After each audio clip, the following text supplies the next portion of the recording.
We know that changes in taxation are coming at the Labor budget on October 30th. The question is, what are they going to change? In this video, we will discuss 5 potential changes that Labor can make in different tax policies. Hi, I'm Adam Walkom, entrepreneur, investor, and partner at Permanent Wealth Partners. Over the years, I've built a successful financial planning business, helping clients have a successful retirement, and I want to help you do the same. The budget coming up on October 30th is possibly the most anticipated budget I can remember in living history. Labor have promised to make big changes in regards to some taxation and other policies, which could have a significant impact on everybody's personal financial situation. So, what are they going to change? Labor have already promised not to change income tax, VAT, or national insurance at this budget.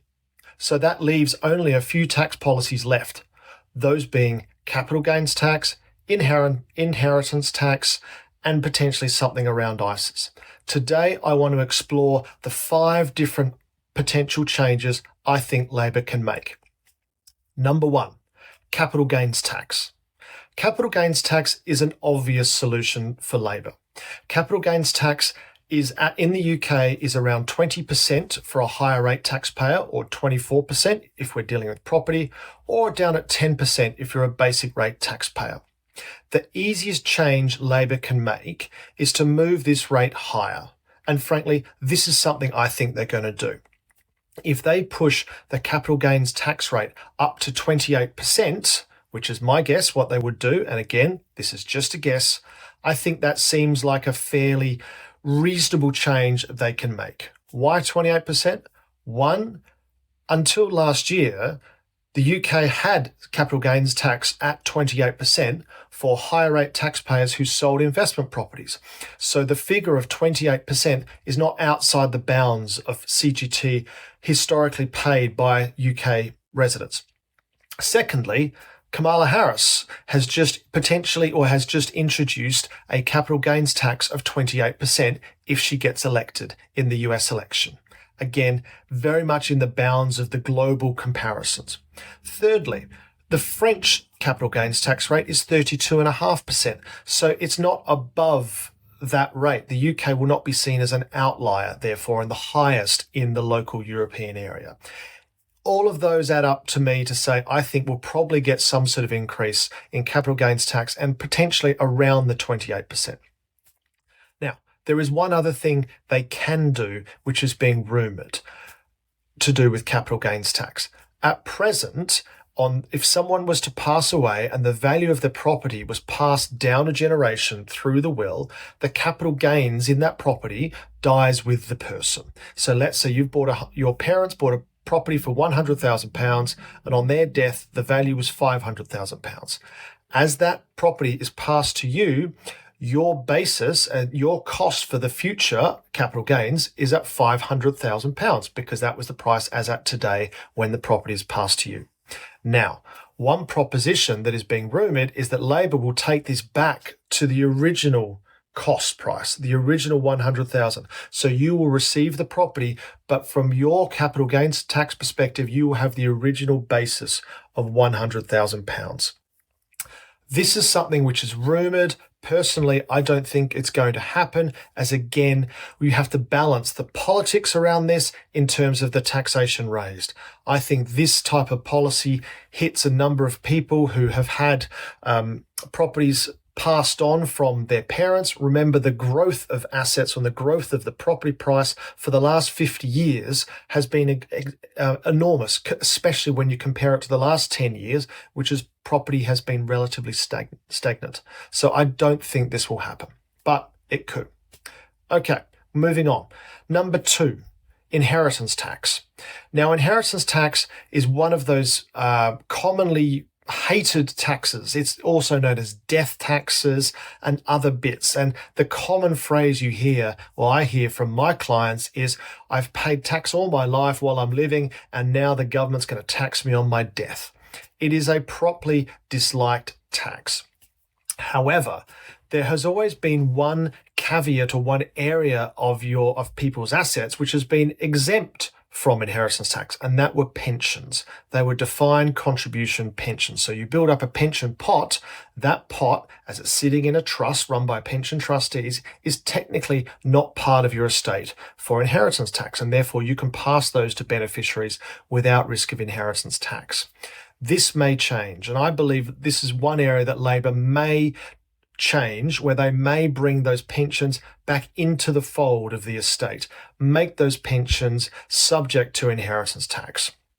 I can see this being, the reason why I can see them doing this is, one, it's actually relatively complex to explain, as in they can do it, and if the Daily Mail tries to explain this to people, some people may get a bit confused about this, so I can see it potentially Labor working on that confusion to their benefit. The other reason why any other aspects of pensions they try and change, i.e. tax-free cash or pension tax relief going in, those two have a significant impact on people's plannings now in terms of, for example, you can imagine the person working their whole life who's about to retire in a few years' time and is planning to pay off their mortgage with the tax-free cash from their pension. If you go and change the rules now around how much tax-free cash they can take, you are significantly disrupting that person's pension planning or retirement planning, and they're not likely to be very happy about that.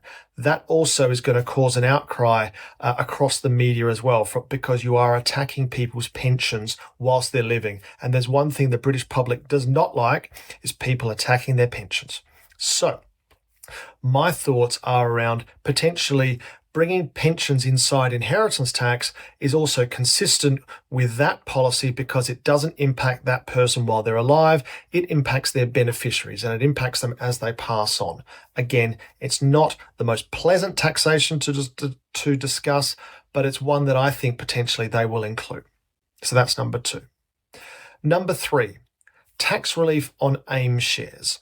This is another of the more complex tax reliefs available that I think potentially the government may do away with and therefore try and claim some tax back. At the moment, there is a ruling in inheritance tax that if you own shares, either privately owned companies, so companies that are not listed, or AIM-listed companies, and you own those shares for at least 2 years, and then by the time of your death, those investments are exempt from inheritance tax. The premise around this rule is to stop the family-owned business. For example, you can imagine a family-owned construction firm or a family-owned dry cleaner, on the death of the founder and that being passed down a generation to the children. If there was inheritance tax on that business would be out of business very quickly, because they'd have to find 40% taxation to continue on with that business. That's why that rule exists in the first place.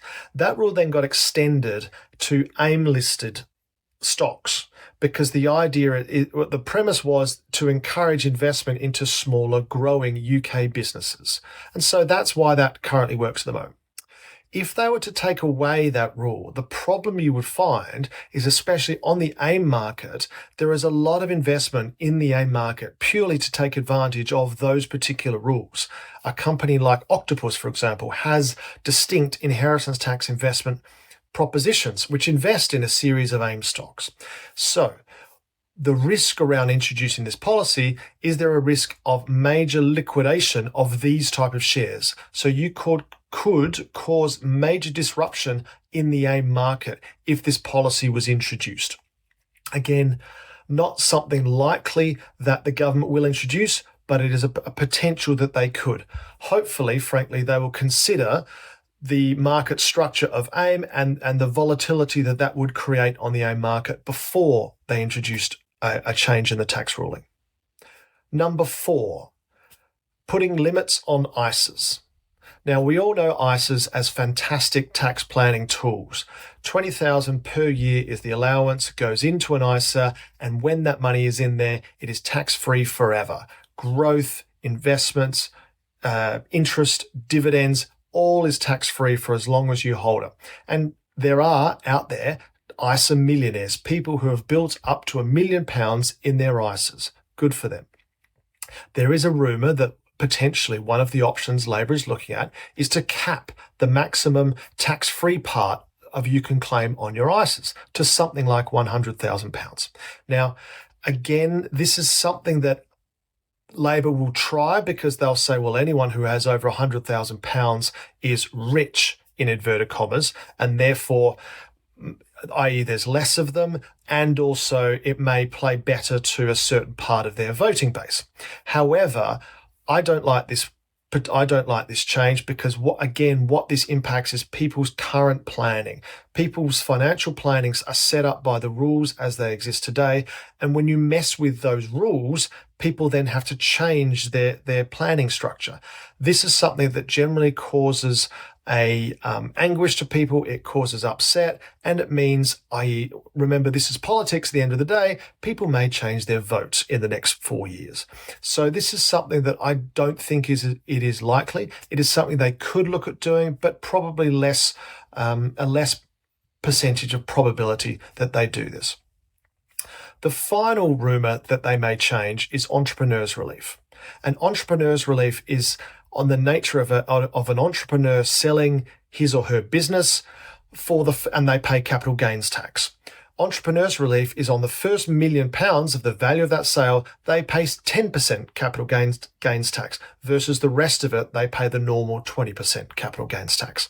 The rumour is potentially that this entrepreneurs' relief gets removed and the entrepreneur has to pay a full capital gains tax, which is 20% today, but as we discussed before, may well change in the future. Now, this is one that I certainly disagree with, and I think, I don't see it happening, because this is one that the government or the Labor government has talked about being pro-business, and so this goes against that trend of being pro-business. Remember, it was also the previous Conservative government who brought down entrepreneurs' relief from a limit of 10 million previously back down to 1 million. So it's not aligned with the Labor message about they want to be pro-business. The other aspect is I don't know how much capital it will actually raise in that time. And it may change behaviour in terms of people wanting to build businesses over time. And again, this is not something that Labor wants to do. So there you have it. The 5 big changes in tax policies Labor can potentially make at the upcoming October 30th budget. For my two pennies worth, the 2 options I think they change are capital gains tax as a broad-based lifting the rate up, and they bring pensions under inheritance tax, for better or for worse. What do you think? Let me know in the comments below. Hit subscribe or like if you've liked this video, and hope to speak to you soon. Thank you.